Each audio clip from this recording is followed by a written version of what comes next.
हे what's up guys, welcome back once again. दोस्तों, आज की कहानी जो एक्सप्लेन करने जा रहे हैं वो असल में एक कपल की है जो अभी भी कुछ दिन पहले एक नए विला में शिफ्ट हुए, जो पिछले 40 सालों से खाली था और उन्हें वो बहुत ही सस्ते दामों में मिल गया। लेकिन आपको पता ही है कि ज़रूरी नहीं है कि हर सस्ती चीज़ अच्छी हो।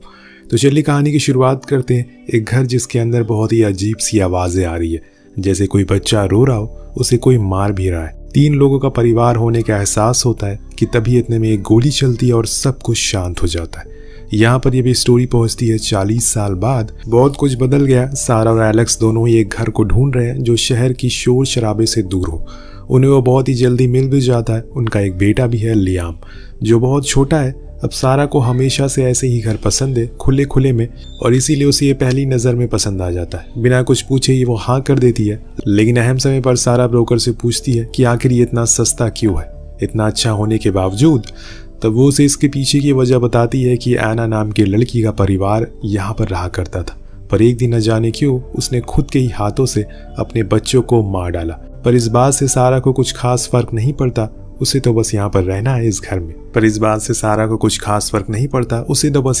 इस घर में, इसीलिए वो पेपर पर साइन कर देती है बिना पीछे के बैकग्राउंड को पूरा जाने। लेकिन आपको हम ज़्यादा इंतज़ार नहीं करवाएंगे इस राज के लिए। दोनों ही अपने हाथों से इस घर के हर एक चीज़ को सेट करना शुरू कर देते हैं। पर इसी दौरान उन्हें एक रूम मिलता है जो कि लॉक था। उसे खोलने पर उन्हें पता चलता है कि ये किसी छोटे बच्चे का रूम होगा। पर एना को तो एक ही लड़की थी, तो आखिर ये रूम किसका हो सकता है। वेल, तभी पीछे से आवाज़ आती है। उसे एक लड़का भी था।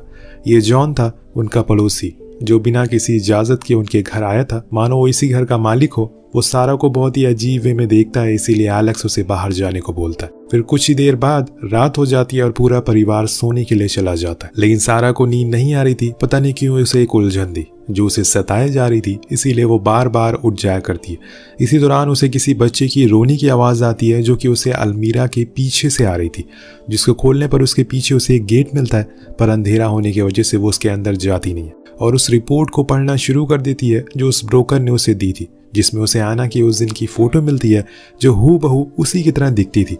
अब सुबह हो जाती है और वह एलेक्स को उस क्लोजेट के बारे में बताती है, लेकिन वो ज़्यादा गौर नहीं करता और अपने काम के लिए निकल जाता है और ये बोलकर भी जाता है कि उसे आने में देर हो जाएगी। इसके बाद सारा लियाम के रूम को सेट करना शुरू कर देती है, जहाँ पर वो नोटिस करती है कि पूरे घर में वही रूम है जिसकी खिड़कियाँ सील है। पर क्यों, यहाँ हम एक और चीज़ नोटिस करते हैं कि लियाम बहुत ही कम हंसता और उसे सारा का प्रेजेंस अच्छा नहीं लगता। जैसे आमतौर पर एक बच्चा अपनी माँ के पास रहकर फील करता है, वैसा उसके साथ बिल्कुल भी नहीं है। यहाँ तक कि वो बॉटल से वो मिल्क तो पी लेता है, पर सारा को एक्सेप्ट नहीं करता और बहुत ही ज़्यादा रोता है। हर समय सारा बहुत कोशिश करती है, लेकिन बीच बीच में वो बहुत ही ज़्यादा इरिटेट हो जाती है। और यहाँ असल में हम जान पाते हैं कि उसे पोस्टपार्टम की बीमारी है, जिसकी वजह से वो अपने हाथों में हमेशा एक रिबन पहनती है ताकि ऐसे समय पर वो पुल करती है और उसे दर्द हो, जिससे वो मोटिवेशन फील करती रहे। उसे डॉक्टर ने ऐसा करने को कहा है, पर लियाम की वजह से उसे काफ़ी बार तो नींद तक नहीं आती।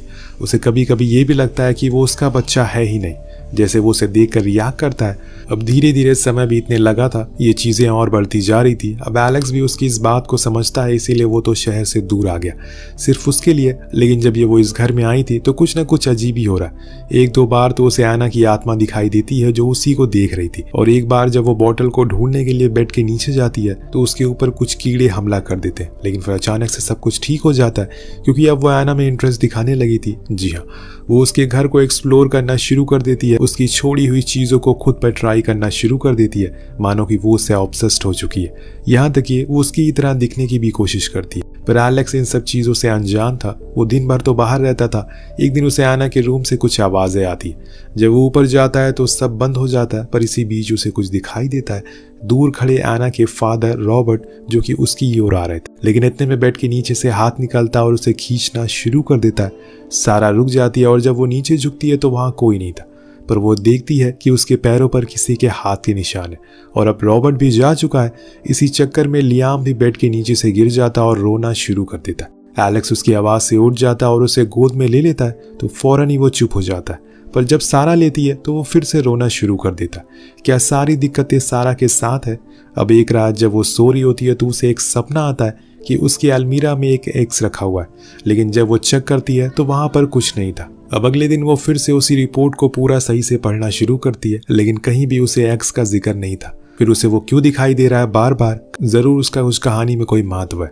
वो बहुत ही ज़्यादा कंफ्यूज हो चुकी थी। उसे सच जानना था कि आखिर इस घर में हुआ क्या था 40 साल पहले, जिसके बाद कोई भी इस घर को खरीदने से डरता है। अब उसे यहाँ जॉन याद आता है जो बहुत सालों से यहाँ पर रहा था। शायद उसे कुछ पता हो, इसीलिए वो उसे अगले दिन बुलाती है किसी रिपेयरिंग के काम के लिए। उसे पूछती है कि आखिर इस घर में क्या हुआ था। वो बताता है कि यहाँ पर 40 सालों पहले रॉबर्ट और उसकी वाइफ रहा करती थी, जिनकी एक बेटी आना थी। लेकिन एक दिन उसकी माँ की मौत हो गई, जिसके बाद रॉबर्ट ने अपना संतुलन खो दिया और खुद की ही बेटी को प्रेग्नेंट कर दिया, यानी कि आना को। पर वो यहाँ भी नहीं रुका, उन्होंने फिर से वही काम करना शुरू कर दिया और इसीलिए उन्होंने उस कमरे को सील कर दिया जिसमें अभी लियाम रहता है। वहाँ कभी आना का बचपन गुजरा था। इन सब चीज़ों से तंग आकर आना ने एक दिन अपने ही पिता को मार डाला और फिर अपनी बेटी को भी। लेकिन यहाँ एंड्रू का कहीं कोई जिक्र नहीं होता जो आना का बेटा था। अब सारा जॉन से भी पूछती है, लेकिन वो बिना कुछ बोले वहाँ से चला जाता है। इसीलिए वो उस ब्रोकर से मिलती है और यहाँ उसके सामने एक सीक्रेट रिवील होता है कि असल में जॉन ही एंड्रू है। उस दिन हादसे के बाद जिंदा वो बच गया था, न जाने कैसे। उसके बाद उसे ऑर्फनेज में डाल दिया गया, पर जब वो वापस आया तो उसके पास इस घर को खरीदने के पैसे नहीं थे। धीरे धीरे करके उसका भी संतुलन बिगड़ने लगा। उसने जो कुछ भी अपने बचपन में अपनी आंखों के सामने देखा वो किसी हैवानियत से कम नहीं था। उसके ही दादाजी उसकी माँ के साथ हर दिन गलत काम करते थे। ये चीज उसे हर दिन थोड़ा थोड़ा करके खोखला करती जा रही थी। जिस दिन उसे पता चला कि यह घर बिक चुका है, वो भागते हुए आया और तब उसे तुम्हें पहली बार देखा।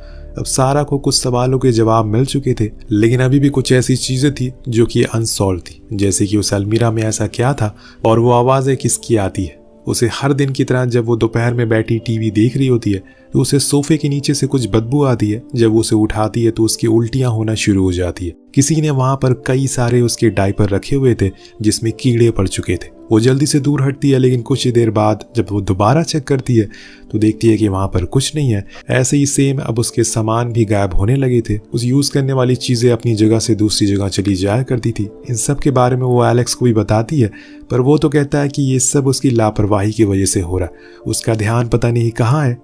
जब से वो यहाँ पर आई है, सारा उसे समझा नहीं पा रही है कि असल में वो क्या महसूस कर रही है। उसी रात लियाम बहुत तेज रोने लगता और इसीलिए वो उसे दूध लेने के लिए जाती है, पर वहां वो देखती है कि उसके पूरे दूध में कीड़े पड़ चुके हैं, जो कि बहुत ही अजीब था। वो पूरे दूध को फेंक देती है और लियाम को सुलाने की कोशिश करने लगती है। इतने में उसकी नजर आना के रूम पर जाती है, जहां से तेज रोशनी आ रही थी।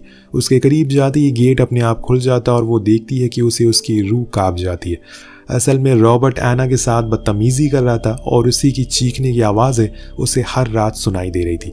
इसी चक्कर में उसका लियाम के ऊपर से ध्यान हट जाता और वो स्टेयर के पास पहुंच जाता कि तभी सही समय पर वहां पर एलेक्स आता और एक बड़ा हादसा होते हुए रुक जाता। उस रात वो उसे बहुत सुनाता है, यहाँ तक ये कह डालता है कि वो इतनी ज्यादा बीमार हो चुकी है कि अब वो अपने बच्चे को ही मारना चाहती है। बेचारी सारा, वो क्यों अपने बच्चे को मारेगी? लेकिन ये बात कहाँ किसी को समझ में आने वाली है। एलेक्स कहता है कि उसे फिर से अपनी दवाइयां लेना शुरू कर देना चाहिए, वो कल डॉक्टर को भेज देगा। अब अगले दिन डॉक्टर के आने पर वो उन्हें समझाती है कि वो बीमार नहीं है, वो बस उस चीज को फील करने की कोशिश करना चाहती है जो एक माँ करती है। लेकिन न जाने क्यों ऐसा हो नहीं पा रहा है। वो डॉक्टर उसे बीमारी समझता और इसलिए उसे कुछ दवाइयां देकर वहां से चला जाता है। सारा बहुत रोती है। वो सभी को समझाने की कोशिश कर रही है कि वो कैसा फील कर रही है, लेकिन कोई भी उसकी बातें या फिर उसकी फीलिंग समझ नहीं पा रहा है। वो अंदर से टूट चुकी है। खुद को कोसती है कि आखिर उसने ऐसा घर क्यों खरीदा। इससे अच्छा तो वो लोग शहर में ही थे। अब सारा को जॉन की सच्चाई भी पता चल चुकी थी, इसीलिए वो उसके साथ अच्छे से बिहेव करने लगी थी और उसे एक एक करके सवालों के जवाब भी देने को कहती है। तब जॉन बताता है कि असल में आना के 3 बच्चे थे, लेकिन पुलिस को सिर्फ एक ही बारे में ही पता चला। वो दोनों कहाँ हैं आज तक किसी को पता नहीं चला। न ही जॉन उसे इस बारे में कुछ बताता है, लेकिन उसे इशारा काफी था जिससे सारा समझ जाती है कि असल में वो बच्चे उसी क्लोजेट में हैं जिनकी चीखने, हंसने, रोने की आवाज़ें हर दिन उसे सुनाई देती है। तभी एलेक्स आ जाता है, इसलिए जॉन को जाने लगता है, लेकिन जाते हुए वो किसी तरह की कुछ भी छेड़छाड़ करने से मना करता है, क्योंकि ये उसके लिए मुसीबत बन सकती है। अब सारा को उसके सवालों के सारे जवाब मिल चुके थे, इसीलिए वो अब एलेक्स के सामने नॉर्मल होने का बहाना करने लगती है। उससे झूठ बोलती है कि वो हर रात उस दवा को ले रही है, पर सच्चाई ये थी नहीं। वो उस दवा को फेंक दिया करती थी। उसका मानना था कि जब उसे कुछ हुआ ही नहीं है तो वो आखिर उस दवा को क्यों खाए। कहानी आगे बढ़ती है और एक दिन पूरा परिवार साथ में एक अच्छा पल को एंजॉय कर रहे थे और तभी एलेक्स को किसी काम से बाहर अर्जेंट जाना पड़ता है और इसी बीच सारा की न जाने बाथटब में आंख लग जाती। कुछ देर बाद जब उसकी आंखें खुलती है तो उसके सामने रॉबर्ट खड़ा था, जो उसके साथ जबरदस्ती करने की कोशिश करता है। जैसे तैसे वो खुद को बचाती है और ऊपर अपने रूम में आ जाती है, लेकिन वहां अब उसे आना की चीखें सुनाई देने लगी। रॉबर्ट अब उसके पास पहुंच गया था। वो कुछ भी कर तो नहीं सकती थी। कुछ देर शांति हो जाने के बाद उसे किसी की आहट सुनाई देती है, जैसे कोई उसके पास आने की कोशिश कर रहा हो। ये कोई और नहीं रॉबर्ट ही था, जो उसके रूम के बाहर ही खड़ा था। उसे देखकर वो रूम को लॉक कर देती है और वो जबरदस्ती खोलने की बहुत कोशिश करता है, लेकिन खुल नहीं पाता। कुछ देर बाद फिर से सब कुछ शांत होता है और वैसा ही रहता है, लेकिन इतने में सारा को रिंग सुनाई देती है। शायद एलेक्स आ गया है, इसीलिए वो नीचे चली जाती है, पर वहां कोई नहीं था। वो फिर से ऊपर आती है, पर लियाम वहां से गायब था। उसके बच्चों को कोई ले गया था। अब यहाँ वो बहुत ही ज्यादा घबरा जाती है और इतने में वो क्लोजेट भी खुल जाता है जहाँ से रोशनी आ रही थी। वो उसके पीछे जाती, जिसके अंदर बहुत सारी चीजें रखी हुई थी, वो उसी की थी और कुछ पुराने सामान भी थे। सामने खड़े थे 2 बच्चे। जी हाँ, ये बच्चे किसी और के नहीं बल्कि एना के थे, जिसको उस दिन एंड्रयू ने छुपा दिया था। यहाँ पर उनके हाथ में लियाम होता है। सारा कहती है कि लाओ, मुझे मेरे बच्चे को दे दो।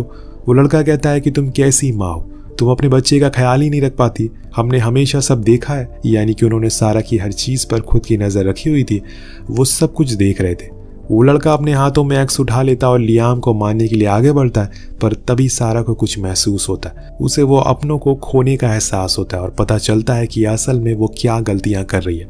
आखिर क्यों लियाम उसे अपनी माँ के रूप में अपना नहीं पा रहा है। वो सब समझ जाती है और बूम, अगले ही पल वो दोनों बच्चे गायब हो जाते हैं। वो किसी को चोट पहुंचाने के लिए नहीं आए थे, बल्कि सारा को एहसास दिलाने के लिए आए थे कि असल में वो क्या गलतियां कर रही है। अब सब कुछ ठीक हो चुका है। एलेक्स भी सारा को बदलते हुए नेचर को देखकर उसके साथ खुश होने लगा। 3 साल बाद वो फिर से माँ बनने वाली है, पर अभी भी उसके चेहरे पर हम एक टेंशन देख पाते हैं। क्या सच में सब कुछ सही हो गया है? मुझे तो नहीं लगता। या फिर क्या ये सब एक सपना था, या फिर सारा अपनी बीमारी की वजह से ये सब हेलुसिनेट कर रही थी और ऐसा रियलिटी में कुछ है ही नहीं, जैसा हमें सब कुछ दिखाया गया हो। लेकिन फिर जॉन क्यों झूठ बोलेगा? वो ब्रोकर झूठ क्यों बोलेगी? दोस्तों, जहां तक मुझे लगता है कि सारा ने बचपन में ये सब देखा था। कुछ ऐसी चीजें उसके सामने हुई थी जिसे वो देख तो सकती है लेकिन कभी समझ नहीं सकती, जिसकी वजह से वो बड़ी हो जाने के बाद भी डिप्रेस रहने लगी। एक ट्रॉमा उसके माइंड में हमेशा बस गया। फिर जब वो इस घर में आई तो यहाँ की कहानियों को सुना तो उसे सब कुछ असली लगने लगा। उसने वो सब देखना शुरू कर दिया जो वो देखना चाहती है और उसका दिमाग वही चीजें दिखाने लगा। और इसी वजह से उसका ध्यान भी लियाम से भटक गया, जिसे वो और भी ज्यादा फ्रस्ट्रेट होने लगी और उसका बच्चा उसे अपना नहीं पा रहा, क्योंकि हर बार वो उसे डर का एहसास दिला रही थी। वेल, जो बच्चे हमें क्लोजेट में दिखाए गए थे वो एक इमेजिनेशन हो सकती है, क्योंकि आना की मौत तो 40 साल बीत गए। तब से लेकर उनकी उम्र अभी बड़ी क्यों नहीं, और तब से लेकर उन्हें तो अब तक बड़ा हो जाना चाहिए था, पर अभी भी वो छोटी ही क्यों है, उनकी उम्र अभी बड़ी क्यों नहीं। और इसी के साथ ये कहानी यहीं पर खत्म हो जाती है। आपको कहानी कैसे लगी नीचे कॉमेंट करके जरूर बताएगा। मिलते हैं अगली वीडियो में। Peace out.